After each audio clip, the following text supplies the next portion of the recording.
Hi, everybody. Welcome to the FinOps on Azure podcast. Today I'm joined by Nicole Boyd, who it's really great to have you on the podcast, Nicole. Could you, just for those people who may not have come across you before, could you just tell us a little bit about yourself, if that's all right? Yeah, sure. I'm a FinOps consultant at Capgemini. I've been here since mid-2024, working on a range of different engagements with various Capgemini clients in both public and private sector. Prior to Capgemini, I was a technical account manager at Cloud Health for about 5 years. So I joined there in 2019, and that was around the time the FinOps Foundation started to emerge and became a framework, and there was training and all that kind of thing. So I've worked with quite a lot of organizations in Europe, some in the States, and in varying stages of their FinOps journey. Perfect.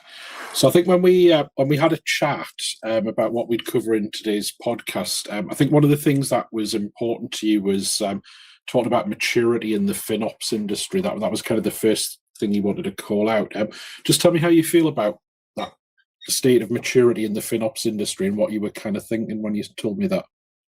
Yeah, I guess over the years, I've sort of, as I said, worked with many different companies and their organizations, not just companies, government organizations, private entities, who are in various stages of FinOps. Don't often see many companies who are still in the very beginning phases. They might be in crawl, but they're certainly not clueless as to what they're going to be doing.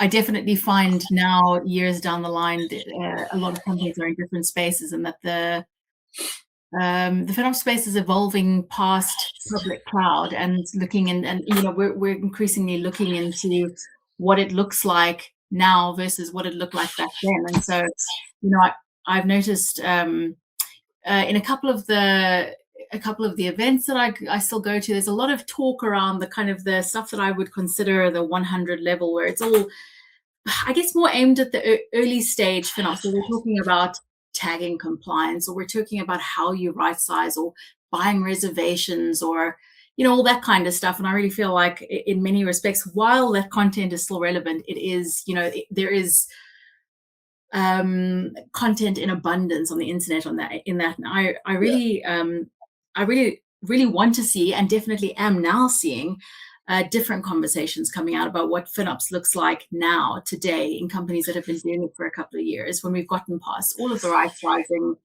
and all of the reservations. And it's not to say people aren't still right sizing and they aren't still buying reservations, they don't still struggle with tagging and what have you. But most organizations are already talking about that. And so now we're going, okay, well, where else is this going? What is this looking like? Yeah. And it's different. It's interesting because there's also different answers depending on who you talk to, what they're doing, and who they're working with. So give me some examples of those answers that you see in the field when you're talking to different types of companies. Yeah. So I know, having worked at VMware for such a long time, I know a lot of people in the industry from different parts of the industry, different places in the world that are doing FinOps and what that looks like, and certainly also, working with different companies. And sort of, I had a conversation earlier this year with a couple of people on what it looks like to them, and I got very different answers, all kind of tying into the same thing, but ultimately what that looks like can depend on the type of company or the type of organization, what they're doing. Ultimately, it comes down to, tying it back into business value, and the types of conversations you're having now versus what you had in the beginning. So even saying something like it's tied back to business value is, is difficult, because what is business value? It's a different thing to different companies. So I guess it's trying to define what that business value is, and what in practice that looks like. And that could look like unit economics. That's also, a lot of companies and organizations are trying to define unit economics. That's difficult in and of itself. And that's another part of it that I've been looking into. As it stands outside of public cloud. In practice, it also could look like, trade-off decisions. Is this worth that? Is doing this thing worth sacrificing that thing? Or is sacrificing this thing worth, doing that other thing, which might be more expensive or less less expensive, all of those sorts of things. And then it's the product prioritization that comes out of that, and then ultimately speed and safety. So allowing your engineering teams to move fast without creating ungoverned chaos. I think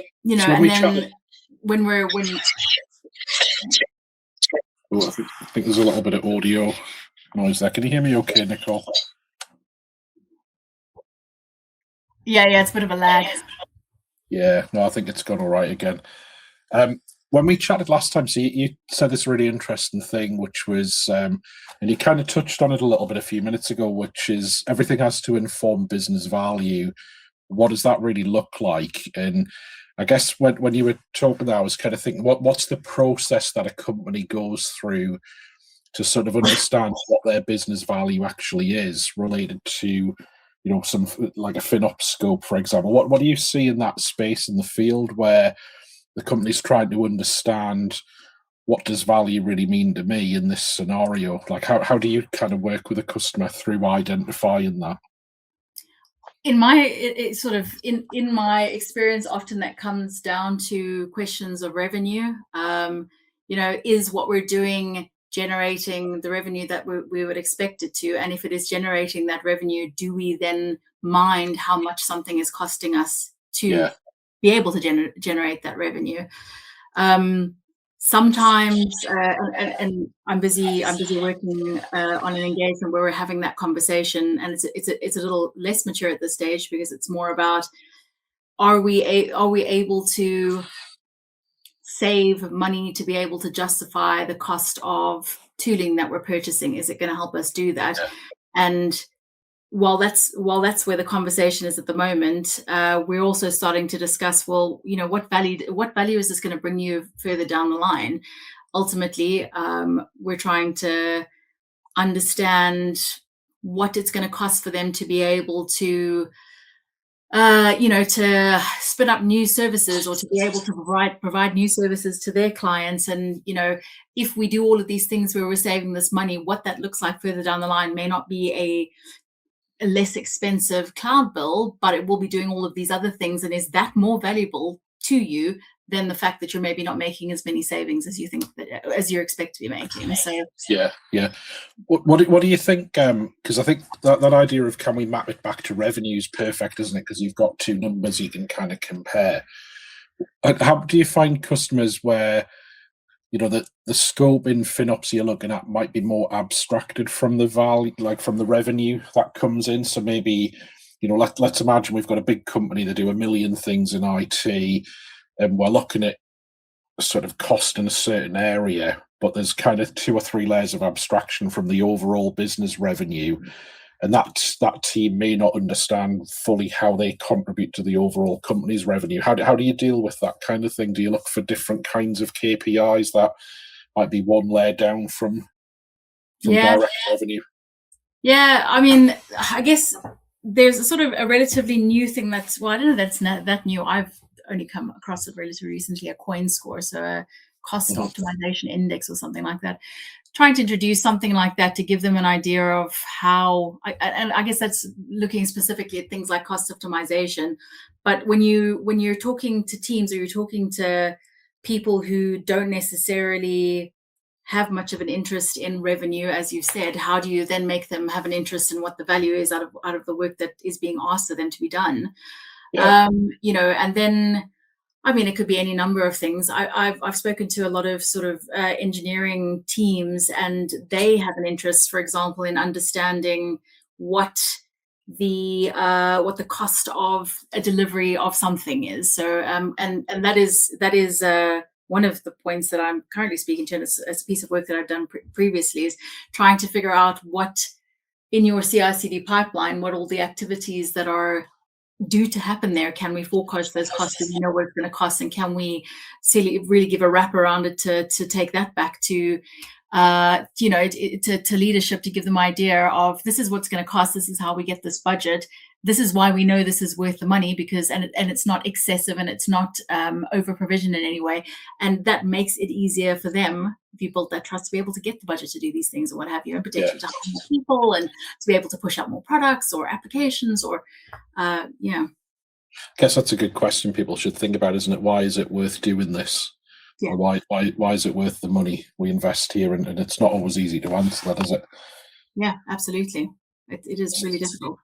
So I think some of the other things we talked about, so you mentioned other types of services, and you were talking about data warehousing, I think, when we kind of chatted about the things we talk about here. Just talk to me about that. I think you were talking about trying to understand the relationships between different services and the way they're costed differently. Tell me about what you think in that space. Yeah, I've definitely also seen a lot of companies pushing FinOps out into services that haven't necessarily been looked at, certainly in terms of like cost optimization in the past. Those data warehouses, and I'm definitely seeing in all of the tooling vendors that exist in the market, the functionality that's being released en masse to look at other aspects of spend. So your Databricks, your Snowflakes, AI is obviously a huge topic, and everybody's trying to push out functionality and features and workflows and playbooks on how to tackle AI from a FinOps perspective. SaaS is also obviously another big one on the market at the moment, and certainly, what we're doing in our FinOps team is focusing on SaaS and AI for sure, as well as things like the data platform, shared platforms. Kubernetes has been a focus of FinOps for ages. But CI/CD pipelines was another one that I mentioned, networking, and then also pushing that a bit further into things like people and process. So figuring out how to allocate costs, for example, for your engineering pipelines, but the engineers who are actually doing that work, the processes behind that, the overhead that comes from being able to link all of those things together, and then like even further into actual, can we tie people's salaries back to this? Can we tie utilities back to this? That's really difficult to do. And in my experience, we get tripped up on the information that is gathered about the work that the engineers are doing, and potentially sometimes the amount of hours that are spent doing the work. Before so it takes a long time to even get to the point of being able to go, well, how much energy are we consuming trying to deliver this thing? So I think you were telling me last time about the cloud costs really not, it's only one part of the total cost of ownership, isn't it? And I think you touched on it there a little bit about, well, actually my cloud app might cost $1,000 a month for argument's sake, but there might be 10 developers who cost $1,000 a month each, who actually go with that, and actually the cloud costs in that case is just a fraction of the overall percentage. Do you think that's the direction companies are going to be going in, to try and work all that stuff out into the overall FinOps cost, and how do we optimize our engineers as part of just optimizing the cloud resources themselves? Yeah, absolutely. I mean, that's all of that is, I think, key to trying to determine what your TCO looks like. And I think TCO is pretty important when you're also looking at it from a business value perspective. So it all kind of ties into one another. I've been doing a lot of work over the last year with different organizations looking into that. It started off with looking at cloud costs, but for the most part, companies who have been on cloud for a little while, they know all of this. They know, in theory, all of the stuff when it comes to FinOps. We know we need to tag, and so we know that we want to allocate a cost. We have an idea how to do that, or we are already doing that. So you kind of, if you're a consultant going into a new engagement, that's probably not what you're going to be working on. And so what I have been doing is going, okay, cool. Well, cloud is, what you're doing there. But you want to be able to allocate costs to where they need to go, and it's not just now about that cloud cost. It's the people that are using that infrastructure when they're building out those applications. And so actually those pipelines, those CI/CD pipelines, we're going into Jira and looking at the user, the story points and the user stories and all that kind of stuff to determine what that tells us about the work that is being done, to be able to determine what it costs for people to be able to deliver those applications, for example, those services. Yeah. And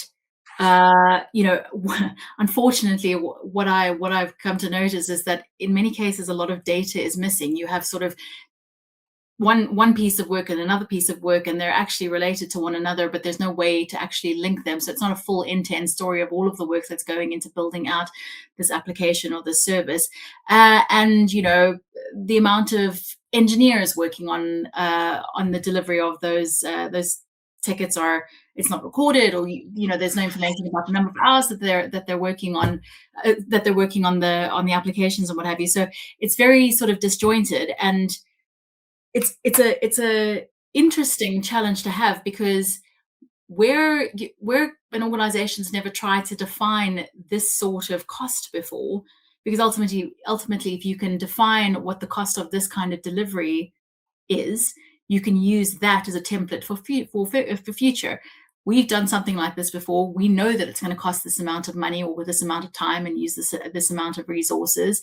And therefore, we know that 5 of these are coming up in the next year. Therefore, we can estimate what this is going to cost. And we've got other ones that look smaller or bigger or different or whatever the case is. And we've quantified all of these before so that we can forecast accurately. But because companies have never tried to do this before, a lot of the data doesn't exist, or they've never thought about recording different kinds of data that's going to make their lives easier in this respect in future, because you don't know what you don't know at the time. So a lot of the work at the moment is far more, okay, well, what is missing? What do we need? What should be recorded so that we can do this in the future? And how do we fix this retrospectively? How do you think, or what are some of the examples of different kinds of things you see different stakeholders want recorded as you see companies evolve in this? Well, from a cost allocation perspective, often there'll be critical data that they wouldn't think about keeping, like, for example, the number of hours that an engineer is spending, or, as I said, linking pieces of work together so that there is a consistent and clear flow from end to end on what was done during the process, and who was spending the time developing what have you to get to the end of it, and how it was deployed, how long did it take, all that kind of thing. I think it's more it's the finer detail in the data that sometimes is missing, like that sort of like, should I, that forethought of, should I be linking this thing to that thing? Because maybe someone in the future will want to be able to look at this from the beginning to the end. I think it was really interesting actually there when you mentioned story points. I was kind of thinking, actually, is like just as thoughts going through my head when you're talking to me was, can I relate the number of story points we deliver each sprint to the impact on the cost in cloud as we deploy new stuff?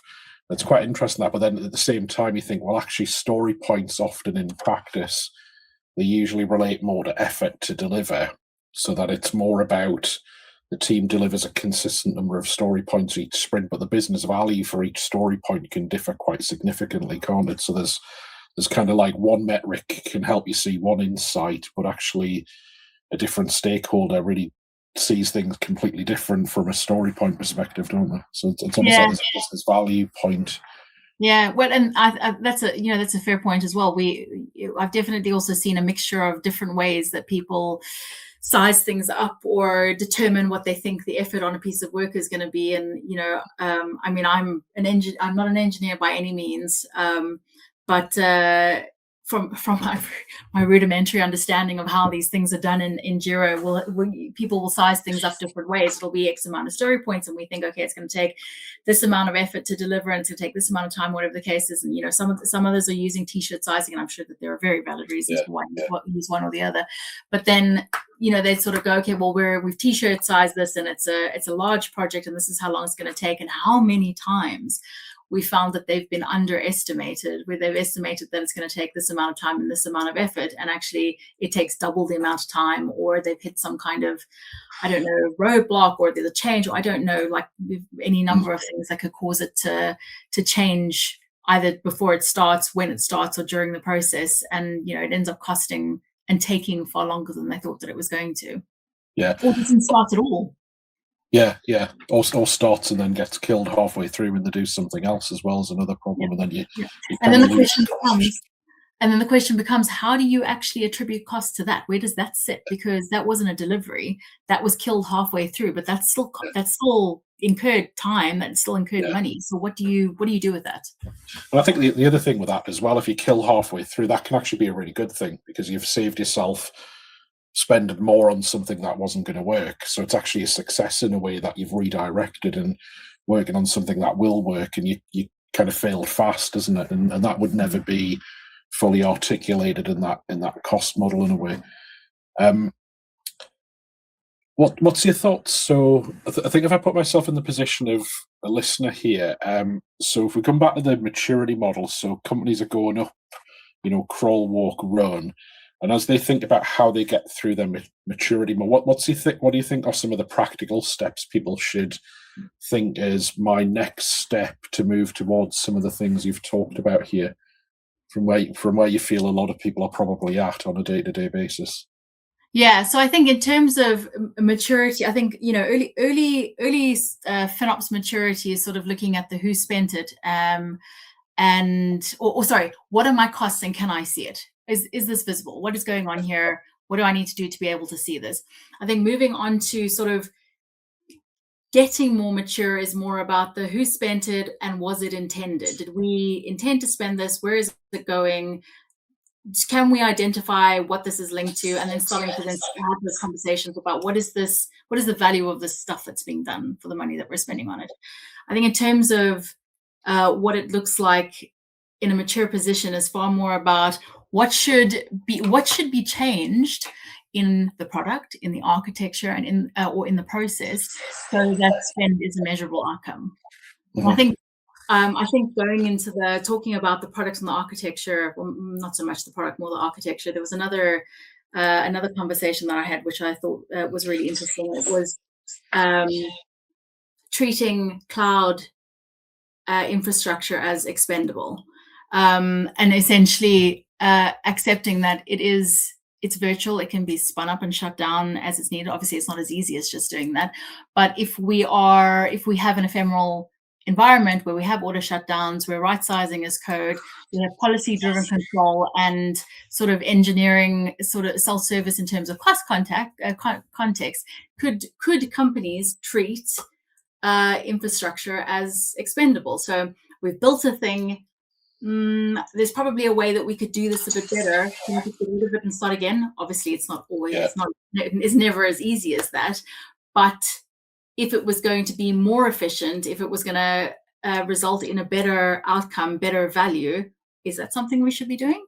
I haven't seen any companies doing it, but I do think it was a really, really, really interesting angle to look at it from. I think it's really interesting on that point as well, though, actually, where if you think of if you bring evergreening into the discussion as well, the reality is all infrastructure is expendable, because it's not like the box we buy and stick in the corner of the data center room and then it lives for 5 years and then it dies and we buy another box. It's like on the cloud, you've constantly got these new flavors of each service coming out, whether it be a VM, you've just got the new SKUs, or suddenly you've got, if I think in the Microsoft world, you've got like function apps that might be serverless, and then they bring out flex consumption. So there's new features available. And I think people need to kind of have that continuous improvement mindset about it. It's not so much there's an end of life, it's more when do we move to the next bit so we can take advantage of a feature or a cost benefit or some other benefit of doing it, isn't it? And you just need to have that expectation that we're going to have to replace this with something, or improve it or upgrade it to the next version. And that's just part of our, coming back to DevOps, it's like almost part of our process, isn't it? Yeah, absolutely. It absolutely is. I think that the sort of matured process and that kind of matured way of thinking about these sort of things is naturally what comes with as you sort of mature your stance, I guess, in terms of FinOps with the way that you're managing everything. Be interesting to know from the field how many companies kind of treat those kind of updates as, as a thing like, oh, we know that we need to do these things every couple of months or every couple of weeks, versus, oh no, the cloud vendors told us we've got this thing that's going to end of life, and we're forced to update to a new PHP version, and oh no, we've left this late, so we're having to do it as like a massive reactive thing instead of just proactively, tuning and updating at the right time. I bet there's a huge difference in terms of overall cost of ownership when you treat it those two different ways. Yeah, I would. Yeah, I'd love to hear about that as well. Yeah. So what's your kind of what things are you learning about at the minute, Nicole? What's new and what you're keeping an eye on that's changing? Well, I mean, AI, as always, I don't necessarily want to add more to the AI conversation because, as I said, everybody is talking about it and is everywhere at the moment. But it's relevant and it is something we should know things about in this space. And so I'm definitely keeping an eye on that and how that evolves in the FinOps space. And I think related to that is in the tooling world. So I also manage the partner ecosystem for FinOps within the UK in Invent, which is the consulting arm of Capgemini. So I'm constantly have an eye on tooling and what is happening in the world. And obviously there are so many tools that exist in the market. I think it's well over 200 now, and I'm talking about FinOps. I'm not talking about the kind of the more specialized or niche tooling vendors that are out there as well. So keeping an eye on that, because with so many in the market, at some point consolidation's got to start happening, and I've definitely seen some of it. I think we've all seen some of it that's starting to happen. I'm very, very keen to see how that evolves over the next year or 2 years. And I think also importantly, where some of the front runners, the startup FinOps front runners, how they evolve over the next year or two, because once upon a time, Cloudability, Cloud Health, etc., they were all startup FinOps tool. They weren't called FinOps tools back then, cloud cost management tools, and they're the oldest and the oldest, and I guess the dinosauriest, and I don't mean that in a negative way, but they've been around for the longest in the industry, and so I'm interested to see who becomes the next version of that, who becomes the next big, most comprehensive set of tools that come around. And I mean, we're definitely seeing a couple emerge, and I certainly have some favorites, but I'm very keen to see what that looks like in sort of 12 months, 24 months time. Yeah. Where do you? So obviously, the FinOps Foundation is a great source of learning content, but where do you kind of hang out to learn about what's going on? What kind of things interest you? Is there particularly communities that you go to? Because I think one of the things that's really important in FinOps is it's that stakeholder management piece. So you've got to get involved in, like you say, you've got to be aware of what's going on with AI, but you've got to be aware of, not just the FinOps vendors and FinOps concepts, but also the other cloud concepts. So whether we take it DevOps, you've mentioned quite a lot. So you've got to be aware of what's evolving in the DevOps community. So it's a huge amount of learning to keep in a position that you're doing so well in. What sort of things could you give as advice for people who want to follow your journey? I think, as you said, community is so important. It's incredibly important. I think you can learn a lot from the people that within the community or the network that you build. And so I do learn a lot from the people that I already know in the industry. But in terms of the actual communities, I make an effort to participate in as many of them as possible. So we've mentioned previously Victor from FinOps Weekly. He's done a good job, hasn't he? Yeah. I was meant to deliver a talk at his FinOps Weekly Summit in October, and unfortunately, I was stuck in southern Italy with not much internet. And the not much internet part was probably the most unfortunate part, because I was not sad to be in southern Italy. But I couldn't present because my connection was terrible. But he's done such a great job with building out that community, and it's an active community full of people who want to help, who want to give information, who want to get involved. And I think that the summit that he did is a testament to that, because there were an incredible amount of people who were presenting on different topics during that summit, and that was all volunteers. It was wonderful. Yeah. There are a couple of other communities that have existed or are emerging, and there's the FinOps Connect community. I also try to stay involved in that and attend calls when I can. Also really great. And obviously there's a lot of crossover between those communities, because there are people who are in both, but there are other ones. There is the Cloud Community Hub community, Cloud Efficiency Hub, community, that is off the back of what some of the folks at Point 5 have been doing. They created the Cloud Efficiency database, which is incredible. We're building a community off the back of that. And so it's also meets once a month, and just to chat about FinOps things. We had a discussion, I think it was the week before last, and we were talking about, what we were talking about. I think we were talking about engineering. I think it was engineering related stuff when it comes to FinOps, much of that cost allocation stuff and value and all that kind of stuff. And then I know the folks at OpenOps, they've also built out a bit of a community there. So there are loads of communities around. There's loads of place to reach out to people, to learn things.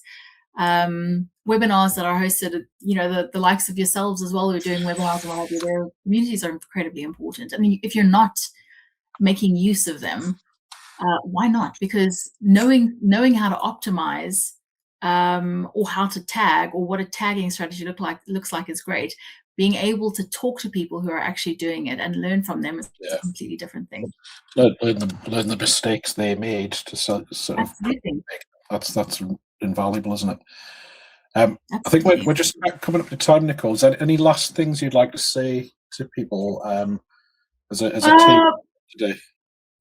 Well, I guess my closing line, I shall put it as, FinOps maturity isn't savings, it's decision quality.